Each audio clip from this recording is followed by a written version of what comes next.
Catherine Barba, vous avez rédigé une étude intitulée « Le magasin n'est pas mort ». Pourquoi ?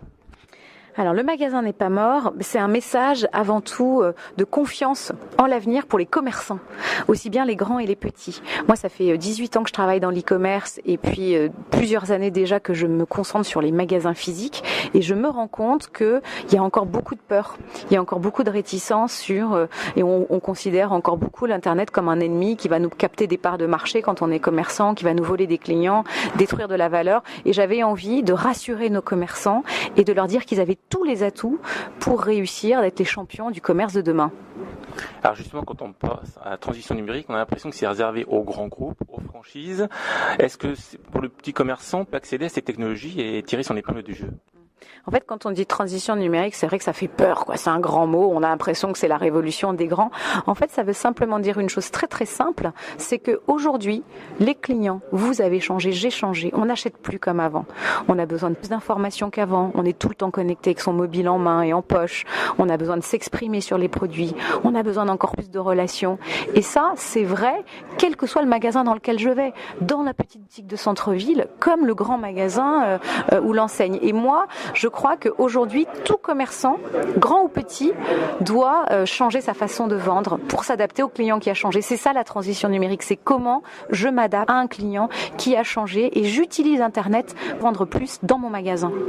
Est-ce que selon vous, la technologie est adaptée aux besoins économiques des commerçants qui ne sont pas forcément aussi importants que ceux de succursales ? Oui, je crois qu'aujourd'hui, il y a des outils qui sont hyper développés et bien faits à destination des commerçants de petite taille. On était là tout à l'heure chez Banque Populaire, qui est partenaire du livre et qui a développé un outil qui s'appelle Direct et Proche pour permettre justement à des petits commerçants de fabriquer leur site. Ça, c'est un investissement, mais de petite envergure. Et il y a comme ça beaucoup de choses dont je parle dans le livre, gratuites aussi, qui permettent à des commerçants qui sont ni des experts, ni qui ont beaucoup d'argent, de quand même prendre le meilleur du numérique.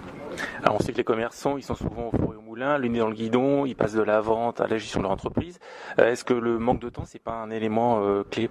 C'est sûr.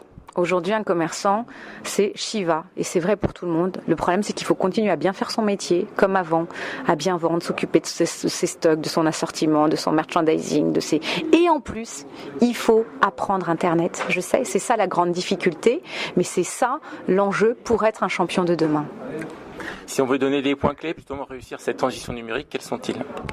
Il faut apprivoiser Internet. Quand on est un commerçant, on a l'impression que c'est pas pour nous, parce que c'est pour les jeunes ou que c'est pas vrai. Il faut se dire que c'est son sujet prioritaire et donc dans sa journée peut-être commencer par passer un quart d'heure tous les jours à aller regarder ce qui se fait sur des sites e-commerce, qui sont les commerçants qui tweetent, les commerçants qui ont des pages Facebook. Faire de la veille, quoi. Ça commence par ça. Moi, je suis partisane des choses très simples et pragmatiques. Donc, commencez par passer un petit peu de temps. Je sais c'est ce qui est le plus précieux, et une fois que vous avez ça, vous allez pouvoir passer à une étape de qu'est-ce que je fais. Mais commencez par lever vos peurs, c'est la première chose.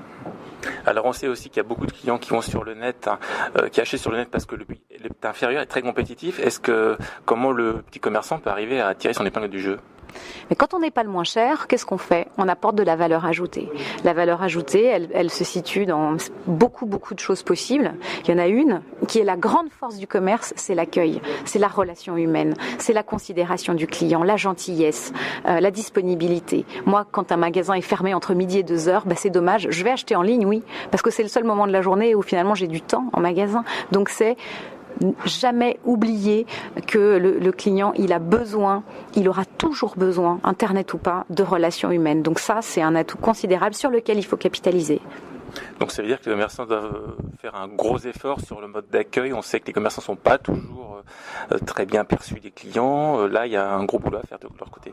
Il y a un boulot à faire et puis les clients ne sont pas toujours très sympas non plus. Donc je crois que soyons plus gentils les uns avec les autres. Non, en tout cas, c'est vrai, la relation client, c'est essentiel. Merci.